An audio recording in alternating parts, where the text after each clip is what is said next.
memang kita harus memprioritaskan ngaji kita begitu ya. Jadi jangan sampai kemudian kegiatan di kampus itu kemudian mengalahkan ngaji gitu kan. Nah itu yang kemudian jangan sampai seperti itu. Kita memang harus tetap memprioritaskan ketika jadwalnya ngaji, yuk kita harus ngaji dulu.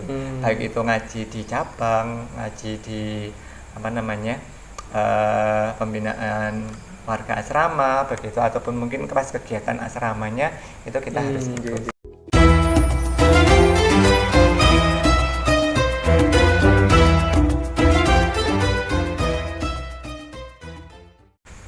Assalamualaikum warahmatullahi wabarakatuh. Kembali berjumpa di serial Tokoh, channel Madrasah Diniyah MTA Yogyakarta. Pada kali ini kita kedatangan tamu spesial ya. Beliau adalah salah satu legenda, salah satu yang pasti kalau pemuda MTA itu pasti kenal dengan beliau. Kita sudah bersama dengan Mas Heri Kurniawan nih. Mari kita sapa. Assalamualaikum Mas Heri. Waalaikumsalam warahmatullahi wabarakatuh. Assalamualaikum semuanya. Ya, gimana kabarnya Mas Heri? Alhamdulillah. Ya, jadi gini, kalau mungkin beberapa bulan ini Mas Heri nggak kelihatan di Jogja, ternyata Mas Heri ini sudah berpindah bekerja seperti itu Mas ya. Itu sekarang udah di Salatiga. Jadi dosen di mana ya Mas? Di IAIN Salatiga. IAIN Salatiga. Jadi beliau sudah keterima menjadi PNS untuk dosen di IAIN Salatiga. Jurusannya apa Mas ya? Saya di Perbankan Syariah. Perbankan Syariah. Jadi mungkin ada yang dari Salatiga seperti itu, dan jurusannya adalah Perbankan Syariah, akan bertemu dengan Mas Heri seperti itu. Nah, pada kali ini kita akan sedikit membahas ya, atau mungkin ya banyak hal yang akan dibahas di sini tentang perjalanan Mas Heri yang ada di Jogja. Jadi saya itu masuk di Jogja Mas itu tahun 2016, 17 lah, saya lupa. Nah saat itu saya melihat Mas Heri itu menjadi ketua asrama ya Mas. Kalau dulu itu bagaimana Mas? Itu ceritanya gimana itu? Kalau dulu itu ini jadi amanahnya dari pengurus cabang Depok itu. Jadi seksi asrama gitu. Jadi memang yang bertugas untuk mengurusi keasramaan dan kegiatan asramanya seperti itu. Kan dulu pemuda maksud saya warga asrama itu kan ada ini pengajian khusus untuk mereka seperti itu. Jadi nanti yang mengkoordinir istilahnya itu diserahkan kepada saya.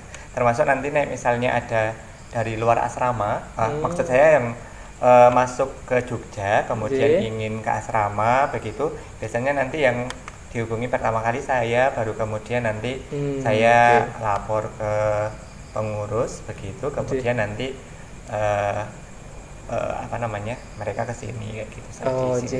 Mungkin ada yang belum tahu ya. Jadi gini, ini ada fenomena unik ya ketika kita bicara tentang MTA Jogja seperti itu Mas ya. Jadi kalau mungkin di daerah-daerah lain itu tidak banyak pendatang khususnya mahasiswa seperti itu. Kalau di Jogja itu kan memang setiap tahun ya mungkin banyak sekali yang kuliah di Jogja, karena memang di sini ada beberapa perguruan tinggi negeri dan itu juga bagus secara nasional, sehingga menyedot banyak orang atau warga-warga MTA yang mungkin ada di daerah-daerah masuk ke Jogja, kemudian ya mengaji di sini seperti. Jadi kalau ditanya Ustadz Amir, saya pernah dengar Ustadz Amir itu pernah berkata kalau jumlah warga Jogja, MTA Jogja, khususnya Depok itu memang fluktuatif. Jadi kadang-kadang naik, kadang-kadang turun, karena memang beberapa orang yang ada menjadi warga Depok seperti itu memang kadang-kadang lulus akhirnya keluar dari Jogja seperti itu. Jadi seperti itu. Nah, dan kalau gini Mas, saya mau tanya, kalau sistem asrama di MTA Jogja itu manajemennya seperti apa? Maksudnya pembagiannya seperti apa? Ada putri kan? Saya dengar ada yang putri Mas, itu seperti apa Mas? Kalau yang putri nanti ada pembinanya sendiri. Gitu. Jadi kalau untuk yang putra ini, jadi memang kegiatan asrama, kegiatan wajibnya itu kan setiap habis subuh sama habis maghrib itu kan nanti kita qiraah bareng-bareng, kemudian nanti dilanjutkan membaca hadis, ada Riyadhus Shalihin, ada ya yang lainnya, pernah ada yang ini bundle brosur kita itu kita baca begitu. Kemudian nanti setelah itu setiap seminggu sekali paling tidak itu ada pengajian khusus asrama begitu ya. Kalau yang dulu itu setiap Jumat pagi. Jumat gitu. Pagi itu ada pembinaan asrama dulu seperti itu. Kemudian dipindah ke Rabu malam. Gitu. Jadi itu memang menjadi program program inti barangkali seperti itu ya. Jadi program wajibnya asrama itu seperti itu. Jadi untuk membedakan antara asrama dengan yang tidak itu atau asrama dengan yang ngekos itu seperti itu gitu ya. Jadi kalau di dalam asrama ini kan kemudian nanti ada ketua asrama. Kemudian di situ nanti ada perizinan dan sebagainya, itu kita secara tidak langsung atau mungkin secara langsung begitu kita itu mengamalkan hidup berjamaah itu seperti ketika kita sedang nafar Ramadan itu kan kita juga harus ada siapa ketuanya gitu kan, kemudian anggotanya siapa, begitu ada kegiatan barengnya di situ kayak gitu. Nah itu nanti yang kemudian di asrama itu sebenarnya kita juga sedang mempraktekkan apa yang sudah kita pelajari seperti itu. Ini menarik ya. Jadi kalau mungkin biasanya kan yang terkenal asrama itu kan adalah SMP MTA Gemolong, kemudian SMA MTA Surakarta. Dan kalau di Jogja memang kita buat ada asrama yang seperti itu. Jadi untuk menampung mahasiswa yang berkuliah di Jogja.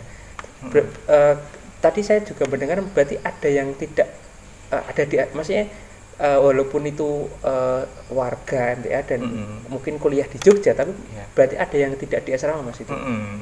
Jadi memang ada beberapa juga yang memang kemudian tidak berada di asrama, tapi kemudian untuk mengajinya ada yang ikut seperti itu. Ada yang mungkin di cabang lain karena kan saya kan memang ada di Depok itu ya. Jadi mungkin tidak ikut di Depok tapi ikut di cabang lain juga ada. Tapi memang ini mulai tahun sekitar 2016-an itu di cabang kota itu juga ada asramanya. Di sana untuk yang isi kan kalau misalnya berasrama di Depok kan Kejawan kan? Sih, bener. Nah yang isi kemudian ada di sana. Kemudian di cabang Ngaglik, di cabang Ngaglik itu juga ada beberapa, kalau nggak salah dulu sekitar 4 atau 5 orang juga ada yang tinggal di sana. Jadi ini salah satu bentuk apa ya, hal-hal yang mungkin baru dan sebenarnya nggak baru sih Mas, cuma inovatif ya, dari mungkin ada dari perwakilan seperti itu karena memang banyak pendatang dan banyak sekali yang harus dijaga seperti itu kan. Sebenarnya kan warga MTA kan berbeda dengan warga dengan yang lain, maksudnya berbeda dengan orang yang biasa, harus dijaga secara pergaulannya, dijaga secara mungkin pendidikannya seperti itu. Nah saya mau tanya Mas, untuk anak-anak, jadi kan saya kan juga pernah asrama Mas, SMA MTA itu memang ada beberapa anak-anak yang secara label bandel seperti itu.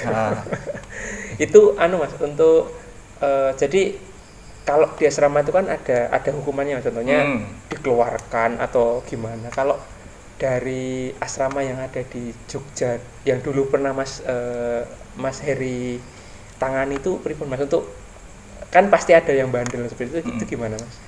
Kalau ada yang istilahnya bandel seperti itu memang kita tidak menerapkan seperti di SMP atau di SMA ya, karena kalau di SMP kalau sama SMA itu kan memang masih tahapnya mereka memang dididik seperti itu untuk membentuk karakter seperti itu.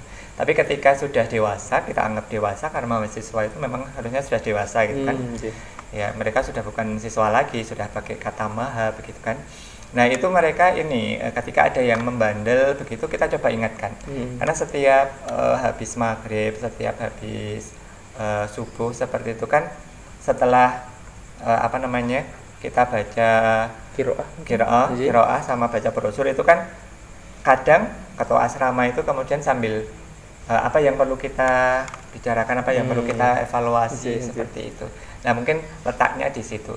Dan memang di asrama itu ini lebih tanggung jawabnya lebih ini ya ke pribadi ya, artinya sudah kita serahkan ke pribadinya masing-masing begitu. Jadi memang kita sekedar mencoba untuk mengingatkan, tidak sampai misalnya kamu nggak subuhan misalnya terus dihukum gitu, enggak seperti itu. Karena memang semuanya intinya untuk subuhan dan sebagainya kan memang pasti sudah tertanam gitu ya. Memang yang kadang-kadang benernya mungkin kadang ini tidak resik-resik kayak gitu ya, kan kadang jadi iren kan kayak gitu. Jadi sebenarnya kalau dilihat secara kedewasaan memang mereka itu harusnya itu ada di level mengerti untuk mengerti dan tahu bahwa ini benar ini salah seperti itu. Jadi betul. Tidak harus diingatkan seperti itu. Nah, ini juga menjadi mungkin jadi suatu pikiran. Jadi kalau saya SMA itu kan dulu saya merasakan kalau SMA itu masih bukan stuck tapi masih levelnya itu masih ya seperti itu aja. Tetapi ketika masuk di kuliah apalagi S1 seperti itu kayak pikiran dan wawasan itu membuka. Jadi apalagi ketika bicara tentang kegiatan kampus nih Mas, itu kan banyak sekali Mas, dan ada mungkin SMA-nya seperti ini karakternya, ketika masuk ke kampus dan bertemu dengan banyak orang itu akan berbeda, bertambah wawasan, kemudian pengen nimbrung dan ikut di kegiatan kampus. Apalagi kalau kita lihat ya kegiatan MTA itu kan banyak sebenarnya Mas, kegiatan majelis seperti itu. Kalau ada mahasiswa yang juga warga dan ada di asrama tapi banyak kegiatan kampus dan lebih mementingkan kegiatan kampus itu, kalau dari Mas Heri seperti apa Mas pandangannya loh? Sebenarnya menurut saya sih sah-sah saja ya ketika ada mahasiswa yang kemudian ikut kegiatan di kampusnya begitu. Yang penting ini nanti ketika di sana itu satu, memang kita harus memprioritaskan ngaji kita begitu ya. Jadi jangan sampai kemudian kegiatan di kampus itu kemudian mengalahkan ngaji gitu kan. Nah itu yang kemudian jangan sampai seperti itu. Kita memang harus tetap memprioritaskan ketika jadwalnya ngaji, yuk kita harus ngaji dulu. Baik itu ngaji di cabang, ngaji di pembinaan warga asrama begitu, ataupun mungkin pas kegiatan asramanya itu kita harus ikut seperti itu. Kemudian yang kedua, ketika di organisasi intrakampusnya itu kalau bisa kita juga harus mewarnai, jangan kemudian kita malah justru diwarnai. Misalnya ada yang suka sholatnya telat katakanlah seperti itu, terus kita ikut jadi nelat, terus ada yang pergaulannya bebas kemudian kita jadi ikut bebas, itu yang jangan sampai seperti itu begitu. Nah yang ketiga ini yang mungkin kita juga harus berpikir gini ya, sebenarnya tujuan kita hidup di sini itu untuk apa sih? Kita kan tujuannya untuk beribadah gitu ya, untuk mengabdi kepada Allah lah. Di majelis kita ini sebenarnya sudah banyak sekali kesempatan gitu ya, kesempatan, dan itu jelas-jelas insya Allah kita bersama di lingkungan yang sama, pemikiran kita mungkin tujuan kita juga sama seperti itu. Kenapa kemudian ini tidak kita utamakan dulu baru kemudian ke tempat yang lain seperti itu. Kalau misalnya kita terlalu sibuk di luar-luar, sementara organisasi atau kegiatan-kegiatan kita seperti Madin, seperti SAR, di tempat kita kan banyak gitu ya. Itu kalau misalnya seperti itu kemudian banyak kita tinggalkan, bagaimana ini yang ada di dalam? Siapa yang mau menguatkan kan seperti itu? Jadi ini menarik ya, dalam arti memang sebenarnya kalau kita lihat, kita telusur dan kita ulik itu kegiatan di majelis itu sangat banyak sebenarnya. Iya, banyak. Dan kalau membandingkan dengan kegiatan kampus ya juga banyak, tetapi sebenarnya akan lebih terjaga dan akan lebih bagus ketika kita ikut di majelis, karena memang jelas pergaulannya terjaga seperti itu, dan untuk mungkin hal-hal seperti sholat seperti itu bisa lebih tertib. Nah, selanjutnya mungkin gini Mas, saya gini, pendidikan itu kan kalau dilihat secara jenjang itu kan selamanya. Contohnya walaupun mungkin udah tua seperti itu, pasti ada ada rasa untuk mendidik anak seperti itu. Ataupun walaupun udah tua tuh pasti kan masih ada kebandelan Mas ya. Jadi pasti ada orang tua yang menasihati seperti itu. Berarti kan peran orang tua itu sangat besar ketika untuk mendidik anak. Nah, jadi kalau saya mau tanya Mas, jadi berarti kan kalau walaupun sudah mahasiswa ya dan ada di asrama, itu kan otomatis tanggung jawab besarnya itu kan ketua asrama ataupun mungkin rekan-rekannya. Peran orang tua di sini juga penting nggak Mas untuk mendidik anak? Soalnya kan tidak mungkin orang tua itu ya udah kamu kuliah aja di Jogja nanti ikut asrama, tapi kan nggak seperti itu, perlu ada bimbingan orang tua atau kedekatan anak ke orang tua juga. Itu seperti apa kalau Mas lihat? Iya, jadi memang menurut saya orang tua itu memang harus tetap ada itu ya, jadi perhatiannya harus tetap ada. Mungkin terus karena sudah gede terus sudah di asrama terus kita lepaskan gitu ya, meskipun dititip ke pengurus kayak gitu. Ini memang tetap harus ada kontrolnya dari orang tua menurut saya. Kenapa? Karena ini nanti kalau misalnya orang tua itu selalu istilahnya ngaruh ke seperti itu, mungkin juga akan berpengaruh ke kondisi psikologi anak. Jadi mereka nanti saya ternyata masih tetap diperhatikan sama orang tua dan sebagainya kayak gitu. Kemudian pembentukan ini menurut saya, pembentukan karakter itu kan memang diawali dari pendidikan, bagaimana pendidikan orang tuanya ketika berada di rumah gitu ya, ketika masih kecil seperti itu juga sangat akan terbentuk ketika nanti dewasanya seperti itu. Sehingga nanti misalnya ketika dewasa pun juga tidak bisa dilepaskan tadi. Jadi memang harus ada kontrol bagaimana. Kadang-kadang orang remaja sekarang itu gini, jadi kayak istilahnya berkepribadian ganda kalau saya bilang itu ya. Jadi kalau misalnya di rumah itu ya, kadang sama orang tuanya itu bisa manut, bisa alim seperti itu. Tapi ketika keluar gitu ya, ketika keluar itu kadang-kadang terus jadi muncul egonya itu. Makanya perlunya orang tua selalu ngaruh gitu ya. Itu mungkin untuk mengontrol itu ego dari anaknya tadi yang masih berarti. Jadi ini salah satu bentuk mungkin pengalaman Mas Heri yang mungkin beberapa tahun ya itu ikut menangani asrama MTA Jogja seperti itu ya. Itu memang secara garis besar memang masih perlu bimbingan orang tua. Jadi saya ini juga bentuk pesan kepada orang tua juga, bahwa memang ketika anaknya mungkin menginjak dewasa, menginjak kuliah seperti itu, dan ada di mungkin ya kita mikirnya udah terjaga seperti itu Mas ya. Tetapi memang harus ada bimbingan orang tua. Jadi jangan sampai cuma dipasrahkan ke pengurus seperti itu Mas ya. Perlu ada namanya bimbingan juga ke orang tua. Biar anaknya juga selain diurusi di Jogja diurusi, di rumah juga diurusi seperti itu. Betul sekali Mas. Dan kadang-kadang orang tua itu menurut saya juga jangan kemudian ngontrolnya itu tanya sama pengurus bagaimana anak saya, karena pengurus itu kan urusannya juga banyak kan. Seperti itu. Jadi memang terkadang juga perlu untuk dikaroke, di telepon dan sebagainya, barangkali seperti itu. Sudah makan atau belum itu kelihatannya hanya ini ya, hal-hal yang kecil tapi menurut saya bisa berdampak ke ke psikologisnya. Ternyata ada perhatian dan sebagainya kayak gitu. Mungkin ini menjadi salah bentuk pesan ya Mas Heri, pengalaman Mas Heri tentang mengenangani mahasiswa-mahasiswa yang ada di Jogja seperti itu. Nah, ini masuk ke topik yang kedua Mas. Jadi saya pernah mendengar itu Mas Heri pernah ikut dalam bukan pembangunan sih, jadi kayak semacam pionir TPA yang ada di Depok seperti itu. Itu ceritanya seperti apa Mas? Jadi memang dulu itu TPA di Depok itu kan berawal dari putra-putrane warga ini putra-putrane warga yang ada di sekitar cabang Depok seperti itu. Itu kemudian coba kita ajak mereka gitu kan.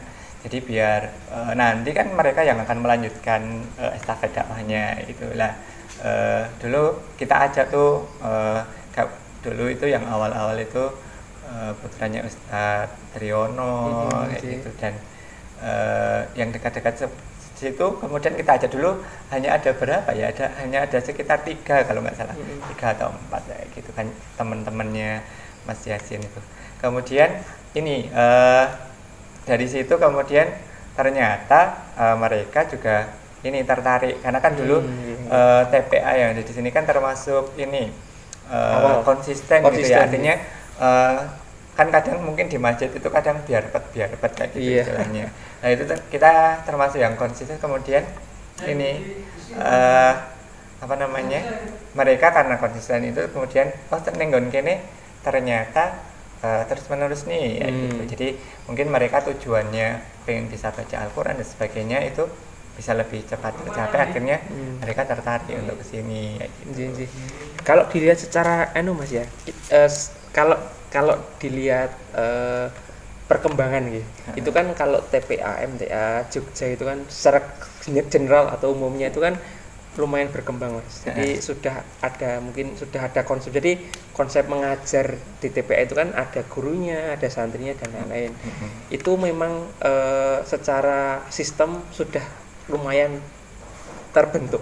Tetapi yang masih terbengkalai itu adalah bagaimana menumbuhkan giroh Mas, menumbuhkan semangat ataupun keinginan untuk belajar anak-anaknya itu. Mungkin Mas Heri punya pesan atau mungkin pandangan gimana caranya meningkatkan anak-anak itu biar mau belajar agama, anak-anak kecil seperti itu Mas. Iya, jadi menurut saya memang ini untuk menarik perhatian mereka gitu ya. Kita memang ini harus punya inovasi dalam pembelajaran kita gitu ya.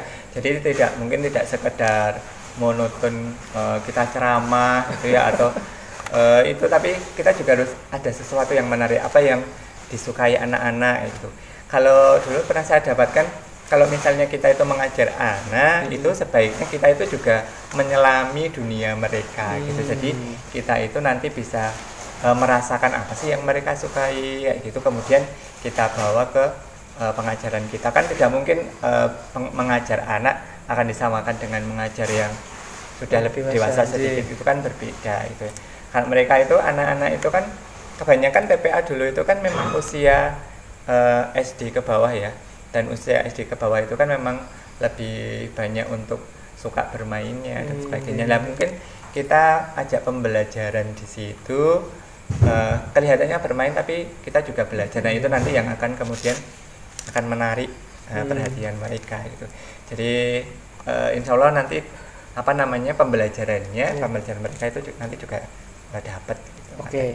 Ini juga menjadi keresahan Mas ya. Jadi semasa pandemi ini kan otomatis pembelajaran itu berubah daring dari yang dari yang offline menjadi online ataupun yang luring menjadi daring seperti itu.